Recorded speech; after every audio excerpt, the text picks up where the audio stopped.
want to adjust. All right, and we are on. All right, welcome to the Monday Uroboros. I'm very excited to have with us today Lena Chen Maggie Oates, Faye Bright, and Goofy Tooth with us today presenting OnlyBans. Before I properly introduce all of you, I would like to have few words of gratitude to our sponsors because the festival has been supported with funds provided by the Abacus Foundation, the Slovak Arts Council, and the City of Prague. Right, so I would also like to remind you that we have a Discord channel with a link that I'm gonna promptly post on the chat. Um, this is the link, just so you can follow the conversation also there, post all your comments, and you're also very welcome to engage in a conversation here in the Zoom chat with any questions or comments or whatever, and I will moderate that and bring them up. One last thing, this event is part of the track of Sense Gambits, the track with works that untake things for granted and in a very Uroborian fashion questions the sense of essence and the essence of sense. Now, today we have with us Lena Chen, Maggie Oates, Goofy Tooth, and Faye Bright, and they are going to be presenting OnlyBans, which is an interactive game created by sex workers and allies that critically examines the policing of marginalized bodies and sexual labor to empathetically teach people about digital surveillance and discrimination faced by sex workers. The authors are Lena Chen, is a Chinese-American sex worker, writer, and artist creating performances and socially engaged art in live and virtual context. She has spoken widely on digital performance practices, feminist activism, and sex work at Oxford, Yale, Stanford, South by Southwest, Hope, and Republica. She earned a BA in sociology from Harvard University and is currently completing an MFA at Carnegie Mellon University School of Art, where she holds the Lee Simons Fellowship. We also have Maggie Oates. Maggie is a computer scientist and researcher artist focused on making privacy and security tools work for more people. She has a bachelor in computer science and a master in societal computing, and is currently completing a PhD at Carnegie Mellon University. With a fantastic research team, she has published the award-winning work, Turtles, Locks, and Bathrooms, Exploring Visual Metaphors of Privacy. She has presented interactive exhibits on privacy and security for audiences ranging from high schoolers to lawyers. Then we have Goofy Tooth. He's a queer, erotic filmmaker, performance artist, animator, and self-proclaimed big weirdo. Winner of the Best Comedy at the London Fetish Films Festival, her sexual porn parody film Cream Pie Glory Hole is currently touring across festivals worldwide. Goofy Tooth explores themes of sexuality and eroticism from a demisexual femme perspective. In another life, Goofy Tooth graduated from Carnegie Mellon University with a degree in fine arts, and her work as a professional animator has been featured on Adult Swim. And finally, we have Faye Bright. She's an artist, grad student, arts education, and e-girl extraordinaire. When they are not making content and teaching classes, they stream on Twitch where they talk sex, politics, video games to an audience of mostly wonderful people. As an activist and community organizer, they head the Living Room Project, a grant dedicated to empowering Black and Indigenous trans artists in the United States with funding and exhibition opportunities. So without further ado, welcome all of you, and thank you so much for being here today. Woohoo! Welcome, everyone. Thanks for joining us. We're really excited to share this game with you, and this is going to be a very interactive experience. So the OnlyBans team will take you through the game, will narrate this adventure, but it's up to you to help us make the big choices. So please feel free to chime in with your opinions in the chat or by unmuting yourself at any point during the game. So I can start us off with the first slide. Welcome to OnlyBans, an online platform where fans pay for your sexy content. You advertise your OnlyBans by offering previews of this content on social media to attract fans. The sexier the photo, the more fans, and the more fans, the more money. But if you're too sexy, then your social media account might get suspended, shadow banned, or deleted, and then you'll have to start over with a new account. Besides avoiding social media censorship, you also want to make sure you don't get outed as a sex worker. Want to play? Yes, let's play.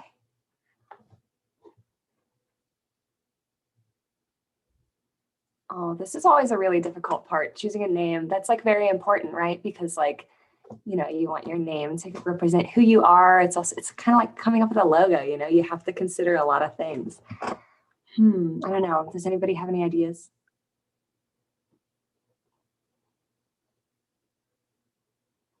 For me, I definitely did not want to choose my real name. Making up an identity has been very important to me. So I chose like Goofy Tooth because it's like a nice feature of mine, obviously. But ooh, I like this one, Egg Babe. Let's go with Egg Babe.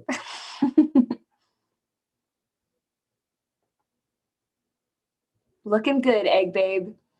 So you're hoping to earn $200 to pay your bills in 6 weeks. Every fan you get earns you $10. If you're lucky, some of them may even tip you extra. All right, so let's get some fans.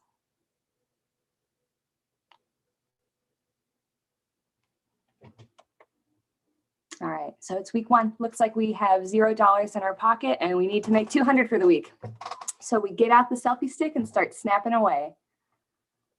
All right, team, we got lots of photos to choose from to post.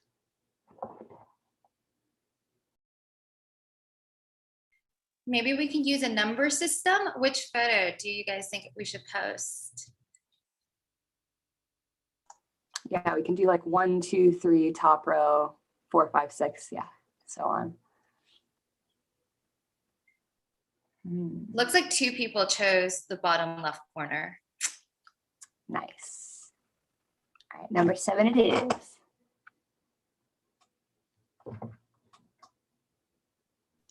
All right, it looks like we've been shadow banned. Faye, do you want to read this one? Yeah, I was actually not sure if we were taking turns or doing a turn or shadow ban. Your photo was posted. There was barely any likes or comments. A shadow ban means that a user can continue posting as normal, but their post will be hidden from the rest of the community. Sorry, no new fans, no new funny, no new money. Ugh, sex work is harder than you thought. It's time to brush up on your business skills. Restart. Oh, all right, I'm a black pansexual and non-binary. This image is used against me in a Twitter debate. Someone reported my content and then they banned me. And this is from another contributor, Stoner Dom. 55% of those who have done sex work avoid specific words to avoid being shadow banned. You can get shadow banned for using banned phrases and hashtags like Asian girl, curvy girls, or lesbian. Yeah, your tags can be like totally innocuous too. It just kind of depends on how the algorithm is feeling that day sometimes. But yeah, certain words will definitely get you flagged. And then there's other ones that like, it's like, I had no idea I was going to get in trouble for like hashtag activism or whatever that day. Does the platform tell you that you have been shadow banned? No. In my own experiences, some of like my favorite like content creators, I would look them up thinking that they were, you know how when you type in the first few letters, it'll give you the suggestions of people that you're following. And in case of some of my friends, they wouldn't show up. I would think they were banned from the platform, but it turns out they were just being hidden from search. And I had to go to my follow list in order to actually like engage with their content. And sometimes it's pretty like innocuous for anything that's considered too political. Too political could mean QAnon, but too political also could just mean Black Lives Matter or Free Palestine. So, or even just like a photo of you being like at like a protest or something like that. You don't even necessarily have to use the tags, I've heard. And we are talking about Twitter and Instagram, both, or which most platform? places. Yeah, It's different depending on like the stream. I've got to be very careful when it comes like to Twitch, but what problem is that what influences a lot of the policies that end up being in these social media platforms is they're influenced in large part by legislation and policy, and most of that because of the tech industry, it comes from the United States. Sesta Fosta have contributed like massively to this, with websites not wanting to be held accountable for any what would be considered sexual or sexual exploitation material, even if it's pornography that's made by all consenting parties or vaguely. So it's not like one size fits all, but there are a certain set of recurring means of dealing with sex workers that end up demonstrating themselves in the ways I'm sure we'll see for the rest of the playthrough.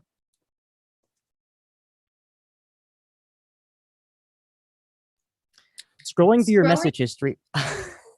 Go ahead, Faye. Scrolling through your message history with your ex, you find a pic you sent when two of you were sexting. The relationship might be over, but the relics don't have to go to waste. You repurpose the photo by sharing it with your followers. A new fan message. Do you open? You are wonderful, my princess. Fire and tongue emoji. Here's an extra tip. You earned a $10 tip. We now have $10 more in our wallet. Wow, this week is over already. Time flies when you're getting tips. I just want to note that all of the fan messages are real messages that have been left as comments for different online sex workers. So week 2, you have $10 in your pocket and $190 to go. You love the camera and the camera loves you. Which photo do we want to post next? I love all of them. They're too hard to choose.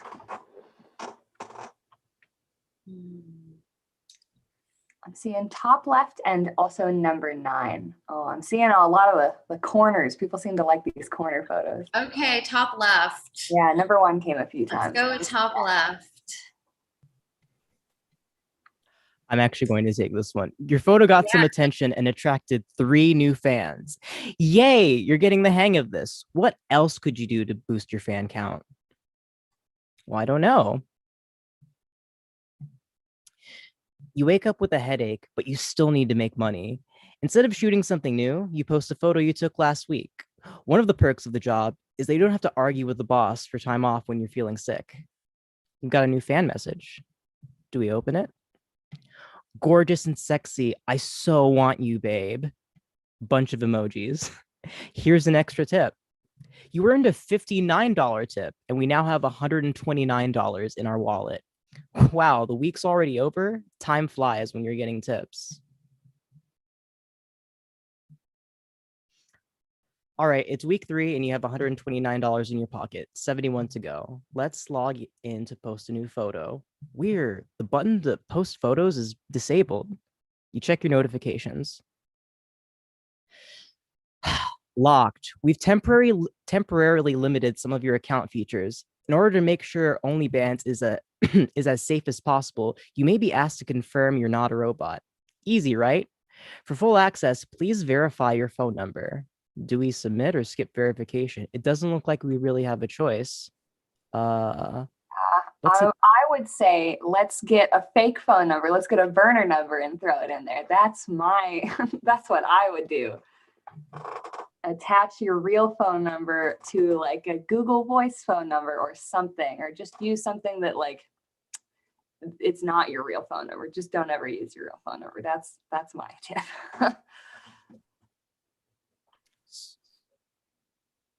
Thank you for verifying your phone number. For somewhat vague safety reasons, we still need more information before we can cash out any money from your account. So it's asking for our legal name, a backup email, and a picture of ourselves holding a state ID. Yeah, so a lot of platforms do actually ask for these things.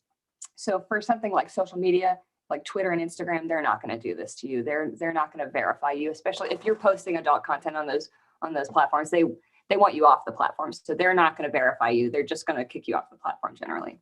But for these platforms in which you can post adult content, like Pornhub, for example, they will ask you for legal information that verifies that you are actually of age and a real person. And it can be kind of terrifying, and also not everyone has the ability to upload these documents or has these documents. So it is one of those things that, yeah, it's a standard in the industry, but we'll see if it actually like is doing the thing it's supposed that people say it's doing. They say it's about protecting people and protecting identities, but who knows? We made it. Finally. You're not thrilled about all the personal info you just gave away, but at least now you can get back to posting. So let's get back to it. That info up. All right, what do we want to choose next on this row of 9? I'm seeing Teletubby. There's somebody wants the Teletubby and number 5. All right, seeing any more? Second Teletubby. It looks like we're getting a lot of Teletubby energy in this chat. Let's go with that one. Yeah, let's go with Teletubby. Flagged. Your photo is too sexy. It's been taken down. If you post something that goes against our guidelines again, your account may be deleted. So because of that, we haven't made any fans and we've earned no money. But we want to reach our goal. Oh, well, let's actually, so this is the real post that this photo is based on. So this picture is from Hellbait, who says, I'm Vietnamese and queer. My image was removed for sexual activity on Instagram. And for the next 2 weeks, I did not show up in search results or on my followers' feeds at all. And an image like this, by many people don't, would look at this photo and say it does not actually go against the guidelines for Instagram. Yeah, like there's no sexual activity going on in an image like this. When I see this, I would not say so. But plus size users' accounts are often flagged for excessive nudity and sexual solicitation more frequently than thin users' accounts. And women of color and queer people experience platform punishment and policing more frequently than their white cishet counterparts. Yeah, there's just so many things that end up getting flagged as sexual activity on Instagram that it's often just people in their bodies. And for some reason, the platform believes that these bodies are inherently sexual, perhaps. I don't know. It's very strange. It's just not good for these performers and for anyone. So we're never going to reach our goal unless we develop some strategies to beat this algorithm. Maybe some other sex workers have some advice. So yeah, let's see. You see a post about a workshop led by sex workers to learn how to stay safe digitally. We can check it out, or it looks cool, but your time is precious. Do we go or do we skip it for our time? What are we thinking? Let's go. Let's go for it. We check it out. You overhear a conversation in the bathroom about how the same tactics used to repress sex workers online have also been used against activists, such as those posting about Black Lives Matter. You pick up some digital harm reduction tools that will come in handy to prevent your real identity from getting out. Plus, there's pizza. You grab a slice on your way out. All right, so it's week 4, and you have $169 in your pocket. Nice. And have 31 to go. You post a new photo and see a weird notification. Ooh. Let's see what it is. Suspended. OnlyBans is watching you. Based on your previous activity, your account has been temporarily blocked from taking this action. This block expires in 1 week. We restrict certain content to protect our community. If you continue to post dangerous content, you may be banned permanently. So I think this is actually really good that we had just chosen to go to speak with other sex workers and get advice from other sex workers, because when stuff like this happens, oftentimes the only way I've seen people get their accounts back is by going through friends and saying, hey, can you report this as like this ban was not correct, that the platform should not have done this. And it's not a fail safe. Often this does not work. The platforms are very aggressive with banning people, but if you have a support network around you that can help you and can maybe help fight for you a little bit, that's worked in the past. So yeah, just making friends who do this kind of stuff, like getting advice from other people. It's been how I make my way through this world. I think you also bring up an important fact is that the way that we can even navigate these hurdles as sex workers when we do encounter them is often based off a lot of times on what platforms we have in order to combat these, what we like label as like false reporting of our platform. I think one just example out of the air is Rain Dove, who is a non-binary artist and model, not a sex worker per se, but is somebody who just like had their breasts like in a photo that they posted, and they had it taken down for sexual content. They're non-binary. It was just simply them topless, and they have tens of thousands of followers. Actually, I think like over like 1 million, but tens of thousands of people interacting to report and tell Instagram, hey, this isn't right. And although we can look at that story and say, oh, wow, this is at least like some kind of acknowledgement, or at least like some kind of like affirmation about like non-sexual, just nudity being present. But a lot of us don't have millions and millions of followers. We don't have a ocean of fans to make a big stink when we get banned or falsely reported. So because of the reasons that we also listed before, where Black and brown creators, queer ones, and especially activists are being like suppressed, they're less likely to make the kind of comeback or bounce back from these kinds of events, which can be devastating if you just have no outreach or no algorithmic interaction for a week.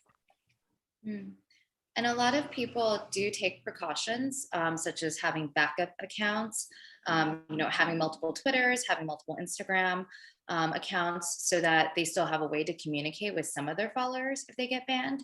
But it's such an expenditure of energy, and it means that your relationship with the platform is inherently a defensive position. So rather than thinking about, what are the creative ways I can use this to my advantage and engage with my followers and make content that I'm passionate about, you're constantly living in fear that your content that you've spent so much energy on is going to get taken down, and that all that work is going to go away with it, along with any money that you're making. So it really alters the way that you engage with these platforms that you don't see as helping you in your career, but actually inhibiting you from doing what you need to do to survive. So we are on week 4, and it seems we can't use OnlyBans for the rest of the week, and we've gained no new followers and made no money. But hey, it's a new week, so maybe our luck will improve. Week 5. We have 169 in our pocket and 31 to go. You see a message pop up. Let's open the message. The text is from an old friend you haven't talked to in years. Hey, Egg Babe, this is kind of awkward, but I just want to reach out and let you know that I stumbled on this pic of you on Pornhub. The pic is yours, but you didn't post it on Pornhub. Oh, hell no. Someone is stealing and reposting your content. Do you want to ask other sex workers for advice or ignore it?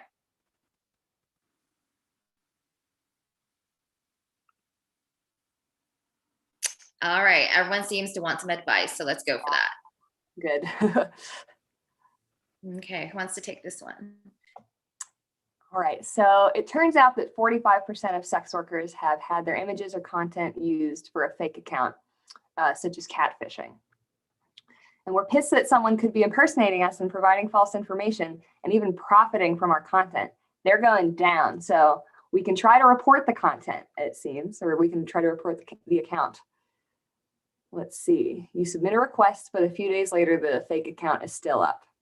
So we're probably going to have to find some more help. A situation like this is not easy to deal with. We ask our sex worker support group to report the account. Yeah, like we said before, like having a massive amount of people kind of to have your back, like if you have a large following or if you have a support network around you that can help you fight these things, that can definitely help. It's a shame that we sort of have to rely on numbers in that respect, but sometimes, unfortunately, this is the only thing we can do. So let's try to report the account with our sex worker support group. All right. Okay, the copycat gets taken down. That was a close call. And it says that 41% of sex workers have had success in getting fake accounts taken down. So that number, actually feels pretty high to me. Knowing the statistic, it does feel like that's a pretty high number because, yeah, like losing an account is it's a huge deal for people. So I think sometimes people think, oh, it's just like your Instagram, oh, it's just your Facebook, it's just social media. But this is like a means of making money for people. This is how people make their living. And if you suddenly lose a huge following, and that was the only platform in which you had a large following, and now you just have absolutely no reach and you have to start over and you're buried under the algorithm all over again. It can, like, not only does it like feel so horrible, but it sometimes people don't bounce back. So getting accounts back is like amazing. I'm glad that the number is 41%, but that honestly feels high to me. I don't know about anyone else. I think this also highlights like a narrative that I feel like I at least encounter a lot online, where whenever I do complain about getting my account restricted or about friends getting banned, I'll often get, well, why don't you just use a different platform? And the fact is, not like the platforms that like people like use or engage with sex work, aside from like sex work specific platforms like Chatterbait or OnlyFans or Pornhub, you really don't have the reach. The discovery doesn't happen within those like apps, and they're not the same like largely used like platforms. And we often times get into the dilemma, especially when we're doing something called ban evading, when we've been previously banned, but we're not trying to, get another permaban from, a backup account, where just simply moving off platform isn't like a matter of like even like a question, because the reach that we have on these, even if it's just like not our sex work specifically, is kind of the only reach we have in some respects to being able to reach a larger audience. So the simply go somewhere else 5-head take if isn't one that is often helpful. Can I ask one question while Maggie fixes the?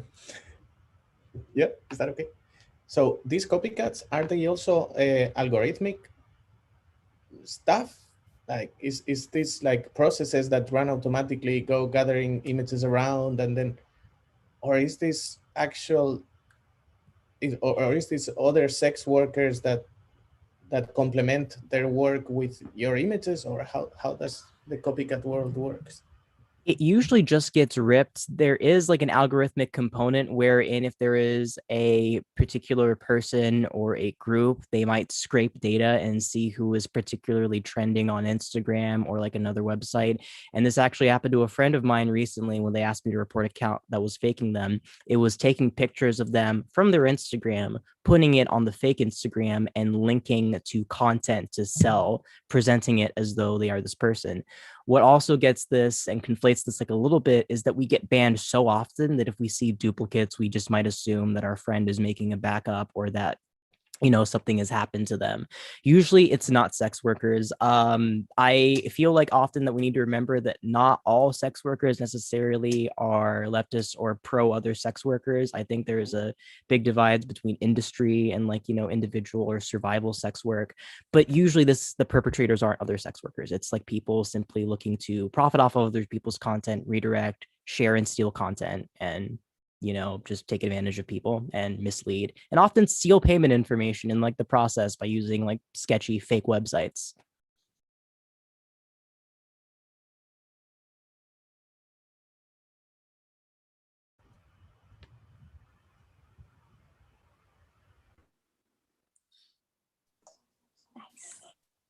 We good to go? Okay, week 6, you have $169 in your pocket and 31 to go.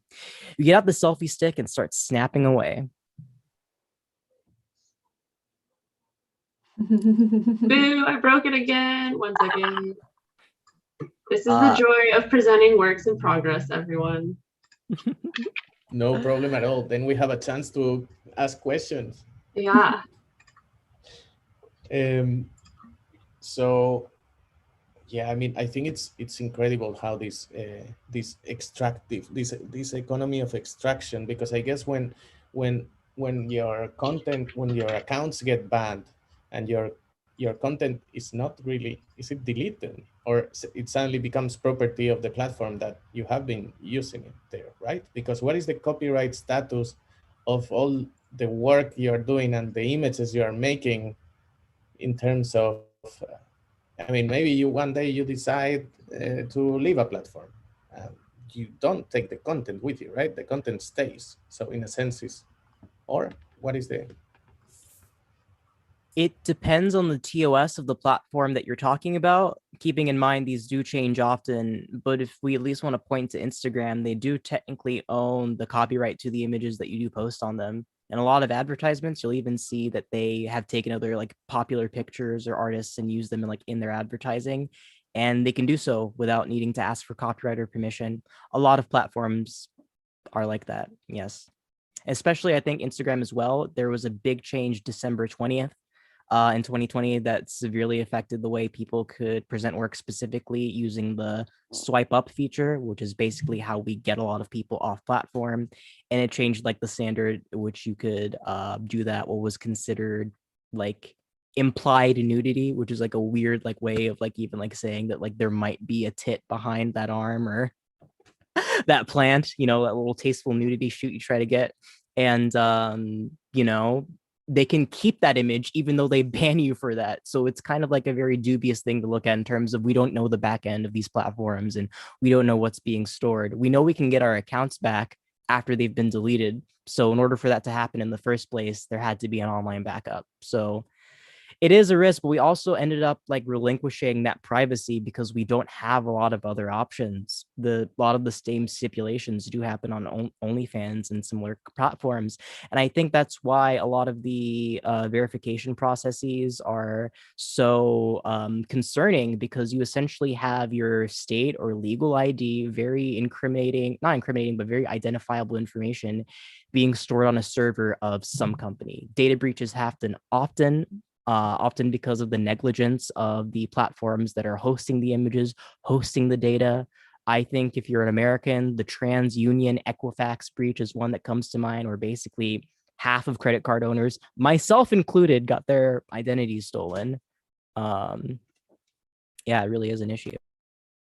Yeah, and also I'll just say, like, a lot of performers like recommend being on many platforms kind of at once, oftentimes because these platforms can be unreliable. You can get banned on one and your funds can get frozen in OnlyFans. In fact, OnlyFans is actually becoming less and less sex worker friendly every single day. Their terms of service have been updated recently, and there are like stories of people's accounts getting closed down because they don't have OnlyFans specific paperwork, even though they do have legal consent from performers. It's crazy. So performers will spread their work out amongst many platforms just to make sure they kind of are always, their work is always available.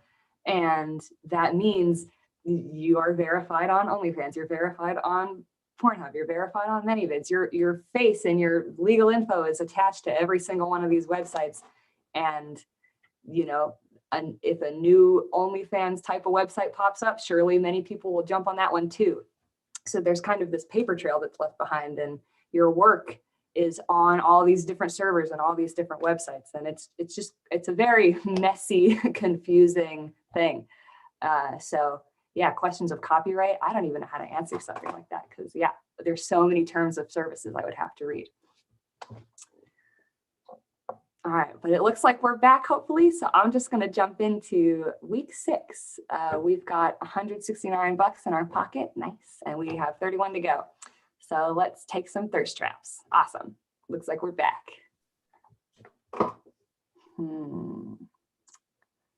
Let's see.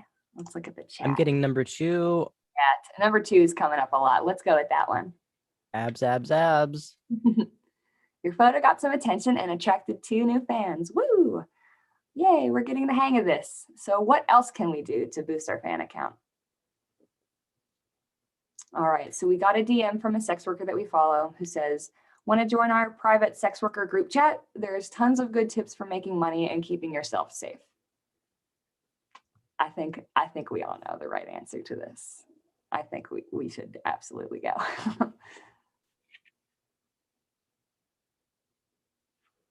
All right, so clicking through the group, we learned that we should probably watermark our images. Otherwise, impersonators could steal our content and set up fake social media accounts.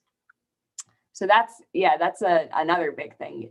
Watermarking, which is it means just putting your signature or your name, some kind of identifier, onto your image. That's very important for a myriad of reasons. you know, people can steal content so easily. It doesn't even have to be somebody catfishing or purposely stealing content to sell on another platform. It could be as simple as somebody reposting your image on Tumblr, and they're just getting all the attention instead of you. Like they might repost a picture of yours that you posted publicly on Instagram, but because they are now reposting it and not linking back to your Insta, you're just not getting any of that like well-deserved attention for the content you've created. So putting watermarks on your images can help with that, because it, like, you can put a website link, or you can just put a name that is easily, you know, searchable. And something that I often recommend to people, I think a lot of watermarks and like apps that do watermarks will kind of automatically put a watermark maybe in a bottom corner of an image. But I highly recommend, especially for sex workers and especially for people who are like worried about their content getting stolen, putting a watermark kind of in like somewhere deeper into the image. Like if it's a picture of me just standing there like this, maybe my name like right above my arm, something like that is harder to remove. It's harder to crop out. It's just harder to for somebody who's trying to steal your content to remove your name from the image. That's how I watermark all my images.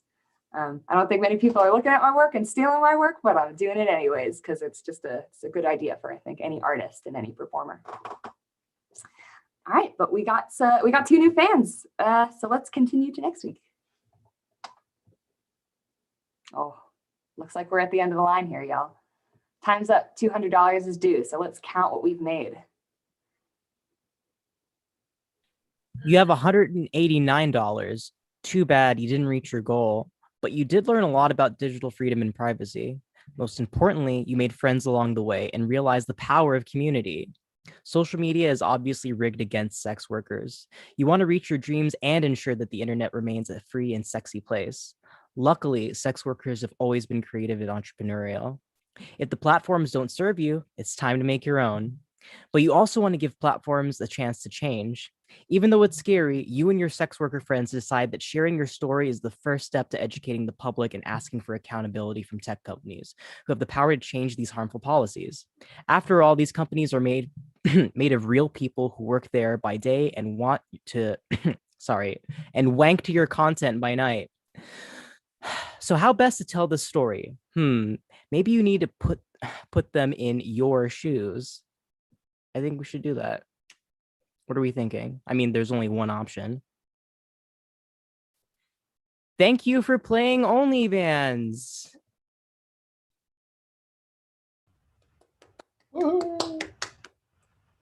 We were pretty close to our goal. That's the closest I've seen it. We got quite close. Yeah.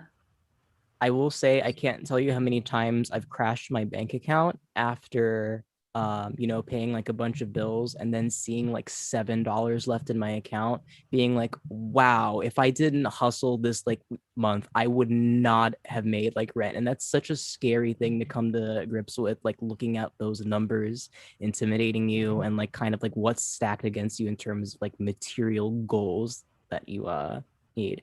I think there's a lot of people, plenty of people who don't do survival sex work or simply do it because it's a thing of leisure, like for them.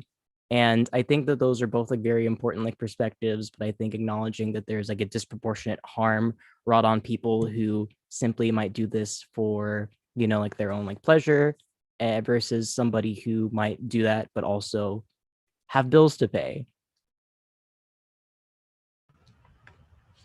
Yeah, absolutely. I mean, we open the floor for questions from everyone, right? Is more commentary or, yeah, is that okay? Yeah, we're happy to take any audience questions and also just have a more casual, informal discussion about how the game was created. Yes. So I would love to interject and add a little bit of context about some of what I've seen in Europe. This is definitely not my area of expertise, but so several countries in Europe, of course, operate under what's called the Nordic Model, where selling sex work, selling your body is not criminalized, but buying it is, which is slightly different from most of the world, where both ends of the equation are illegal or criminalized.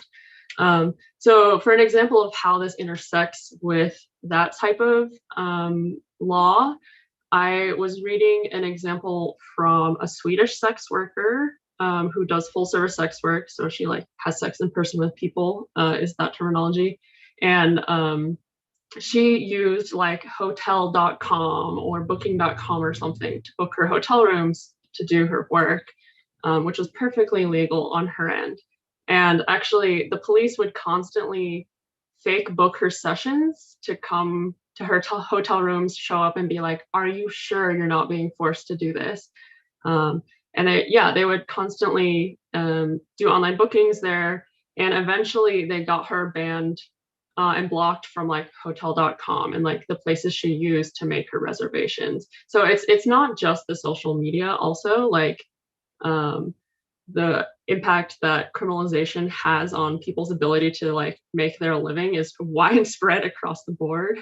And many of these platforms, including not just social media, can ban you and restrict your ability to like get the things done that you need to do.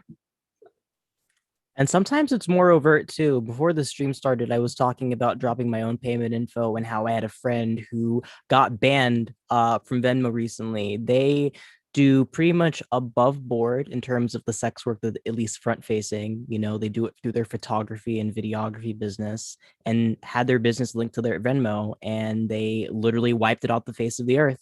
No way to cash out as well, because in their own terms, you agreed to their terms of service. And I think something that highlights like what you said about the Nordic model, I get asked about this a lot and like what I feel about it. And it's still criminalization. It doesn't make sense, you know, if you just are, you know, decriminalizing sex work, but criminalizing the people who purchase it and purchase sex. And when we talk about sex workers' rights and supporting sex work, that includes like the clientele, and the idea that like we're demonizing our clients and that they're these exploitative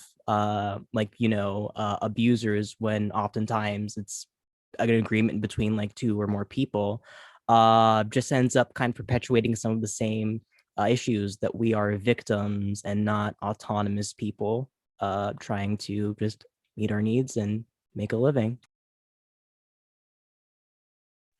It also means that many of the safety mechanisms that sex workers have in place are impossible to enforce under a model like the Nordic model, because it means that, you know, if you have, say, a residence where you do your work and you also live there with a partner, your partner could be charged with pimping or trafficking.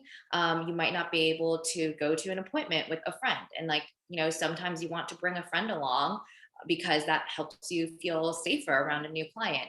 And so all of these are actually barriers to creating safer working conditions for sex workers, and actively works against the support structures that sex workers have independently developed for themselves and have determined are the best practices for their community.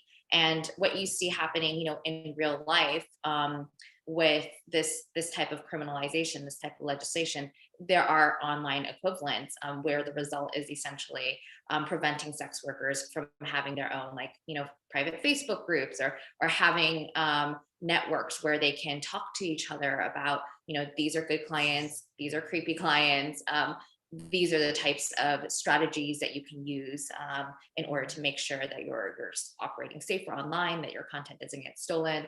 A lot of the fallout after the 2018 FOSTA-SESTA legislation was directly related to the obliteration of these communities that had been so necessary, especially for folks who were just starting out in the industry and maybe needed mentorship and couldn't get that type of mentorship and peer support in real life. They had to go to online communities to do that. That's an excellent point, Lena. I think that a lot of where these bodies like end up coming up are from legislative ones as well. And I think the issue is oftentimes the liberation and safety of one group are presented as coming at the cost of the safety and livelihood of sex workers. Oftentimes when it comes to, at least in the United States, where like a lot of legislation ends up, and the European Union, where a lot of legislation ends up affecting the internet as a whole, we often see that things like the stop, SSEA, which is the Stop Internet Sexual Exploitation Act, which is a bipartisan bill being pushed by Congress like right now. It hasn't made it to the Senate floor, but it does have bipartisan support. And when you're presented with this as a legislator, you don't want to be the one person who votes against the stopping all that sexual exploitation bill. It's very bad, but at the same time, as like sex workers, we're not a particular voting bloc. And aside from like a few progressive politicians, these things get passed, and often with like greater ease, because two like bipartisan parties can often like say, hey, we would like to do this, and if it comes at the expense of people who are doing sex work, who we want people to do less. I mean, there's people who just want to straight up ban like pornography. Then we get into like issues like where the potential like ends of these problems are presented in this way. We brought up SESTA and FOSTA, which were mainly aimed specifically at Backpage specifically, and like other larger sites where people could potentially put together bad date lists or people and like be able to screen their clients. And when that autonomy gets taken away, sexual exploitation still happens on these platforms. Just removing like the most popular one makes it harder to both like monitor and be able to hold people like accountable, because a lot of like the ways in which a lot of abusers and sex traffickers were able to get convicted were from evidence collected from these like websites. And when they evaporated, the exploitation still continued to happen. It just became more difficult to track and get agency for the victims of sex trafficking. Not to do like a shameless plug, but I do specifically talk about anti-sex worker legislation in a video.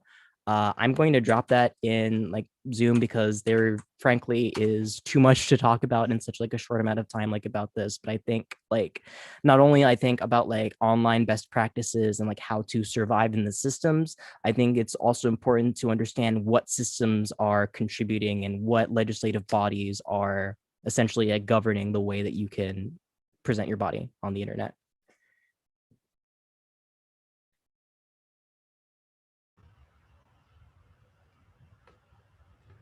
Some more questions from someone else that is not me, so I don't feel like I'm monopolizing this.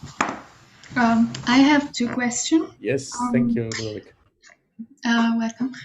So the first one is about the game. So which platform did you use? So did you inquire for this game? So for example, you said OnlyBans, Instagram, Twitter, and which one were the most problematic? So where sex workers find more problems with the AI technologies. And the second one, if how you deal with the facial recognition technologies, and I mean, if it's common maybe to use like camouflage or this kind of way to beat sort of the AI technologies on internet, like body camouflage as well, like painting also. So this question, because I'm doing a research, so that's why they are quite specific on this way. So I don't know if I made my question clear, but mostly that. Thank you. I can answer a little bit about facial recognitions, a tiny bit. So I don't actually know a lot about the technology itself, I'll be honest. I wish I did. I'm very interested in this kind of stuff. So for me, my general rule of thumb with my content, because I do not want the algorithm to know my face, my general rule of thumb is to just never ever post a full, straight on, clear photo of my face. There have been artists and studies done over the past few years of people who like try different makeup and not masks, but they'll paint their face in a really jarring way. Like they'll put big shapes on it, or they'll put like, like one eye will have like a big eyelash, and then the other eye they'll paint like solid red or something. They just decorate their face in such a way that it, in theory, is harder for the AI to recognize your face. But people who are smarter than me have also said that that actually does not work, and that you have to be really good at like designing a specific type of image on your face to make it work, because you know the shadows that get cast on your nose will still show that it's a nose even if you've painted your face solid white. So I really don't know the science behind it, but there are people who are working on that kind of thing, and I think the technology is good enough that those types of things aren't you can't totally rely on that.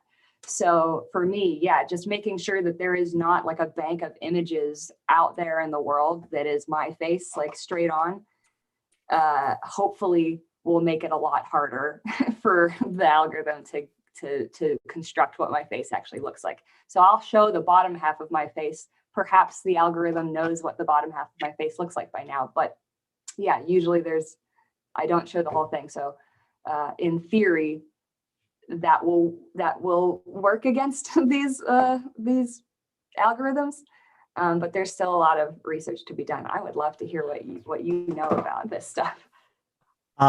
So actually specifically, I wanted to give some insight. I didn't give the names, kind of what we're talking about. I love all the institutions and like all of the academia representation that we have amongst like, you know, we love to see some hoes thrive in education.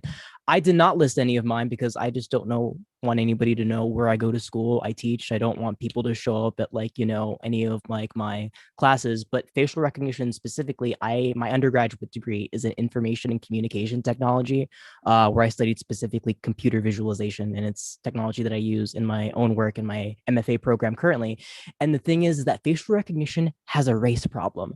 Specifically, a lot of the machine learning that goes into making an algorithm for identifying faces is often prototyped with white faces in mind. So it actually ends up having a terrible time distinguishing and telling apart Black faces in particularly. You know, there's even examples like where you'll have, you know, an array of Black, I can't remember which specifically. I'm going to drop the Atlantic article that specifically talks about that's the Twitter post, never mind. The other thing I was going to talk about is a Twitter post somebody made kind of demonstrating how this works on Twitter, because you asked a question about platforms.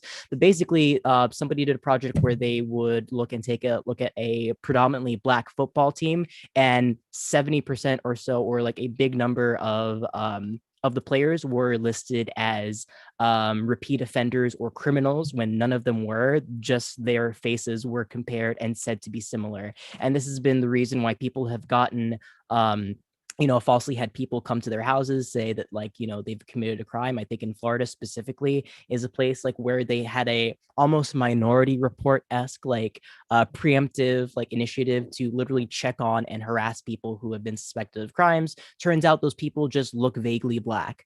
The Twitter post that I just linked in the Zoom as well specifically talks about like the facial recognition and algorithmic bias that we see on platforms like Twitter, where somebody took a bunch of Mitch McConnell, who's a white conservative politician and senator here in the United States, and a bunch of Barack Obamas in very large stretches. And if you don't know, until recently, Twitter would automatically crop images to presumably preserve the most appealing one. And it turns out every single time it would choose Mitch McConnell and it would never choose Barack Obama.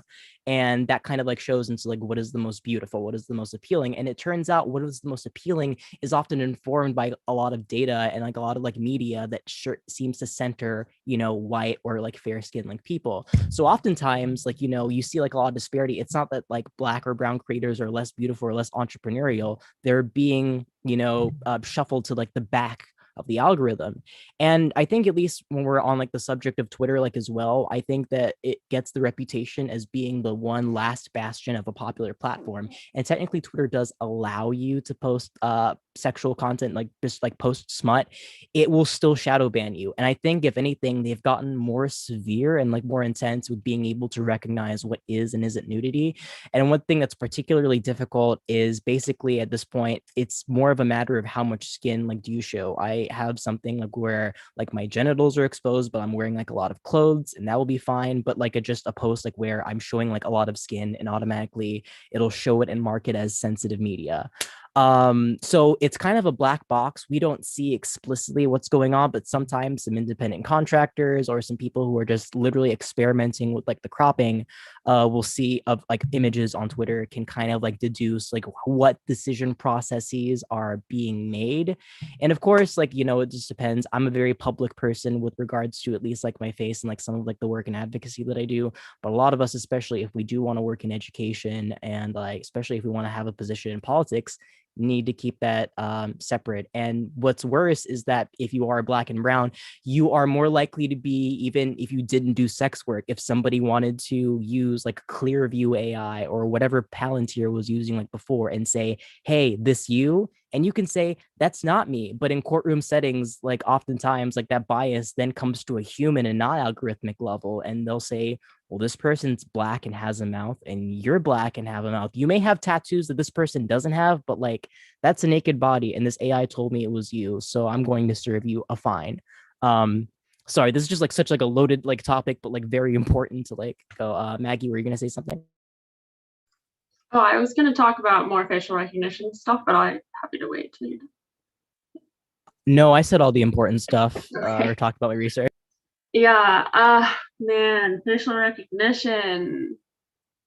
I hate being the privacy person that's like, we're fucked, but I think on this topic we might be fucked. I actually a while ago started making a blog post called List of Machine Learning Projects that will inevitably use to identify your nudes, which I will find somewhere. But I think even if you're not using your face, biometric recognition is very strong, and it's something computers are quite good at and will continue to get better at, including nipple identification for quote unquote criminal. Like a lot of these tech have been developed for like law enforcement purposes, ostensibly. So yeah, for example, there is basic nipple detection. I can match a photo of your tits to another photo of your tits. Like there's joking projects about like penis detection, ear print detection, like jawline, neck, anything that even if you're wearing a mask can be attached to you. There's a lot of work on how to detect faces through blur. So even if you blur your photos, there's a good chance, unless you're using something very professional and high level, that they can be detected through blur. People also underestimate the amount of information that is in photos. So I would say basically from the privacy security perspective, there is no way to safely post photos online. And that doesn't mean you shouldn't do it. It just means that I think it's helpful to be aware of the amount of risks on each end. So for example, if you do want to hide your face, so avoiding having a photo attached to your identity is helpful. So that even if I can find all the pictures of your tits, if I don't know whose tits they are, like you're more okay.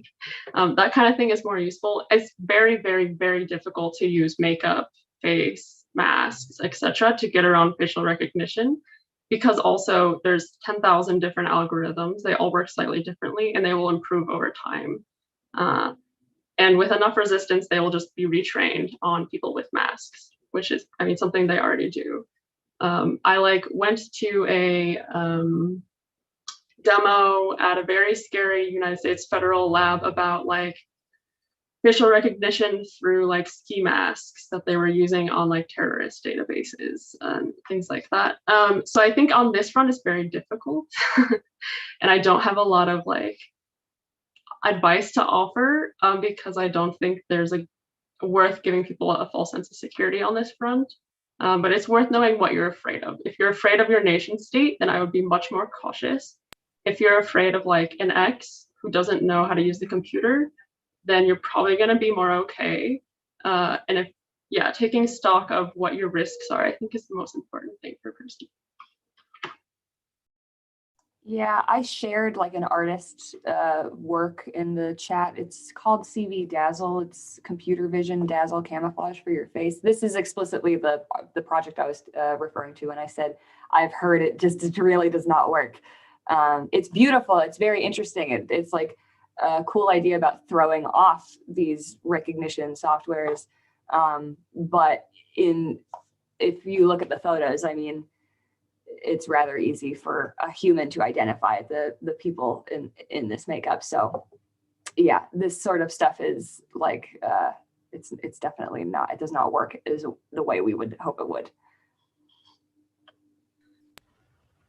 Yeah, the problem is also the speed at which is changing and improving the technology, which seems to be more exponential than linear. And that is really something that for a human brain is very difficult to grapple with. So I very much agree with you, Maggie, that perhaps the computer vision side of things is totally gone in terms of how it's gonna keep improving, etc.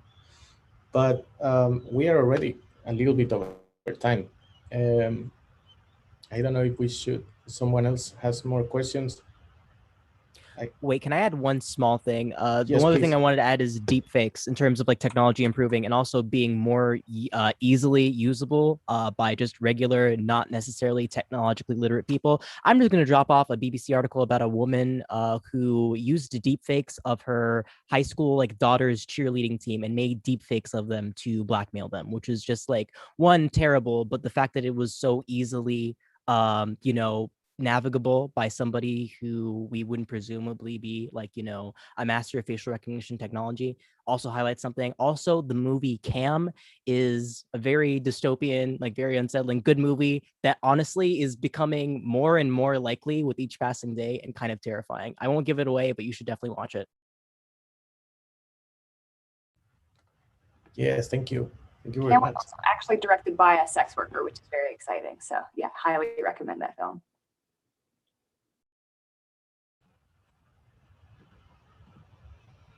All right, finding it. Yes, perfect.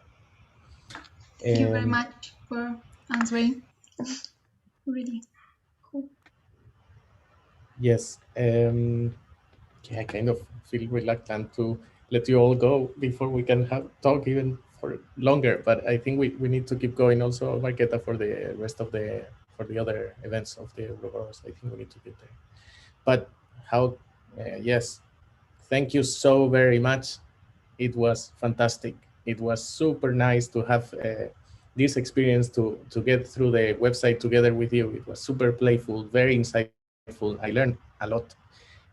So yes, super honest thanks. The same here. Thank you so much.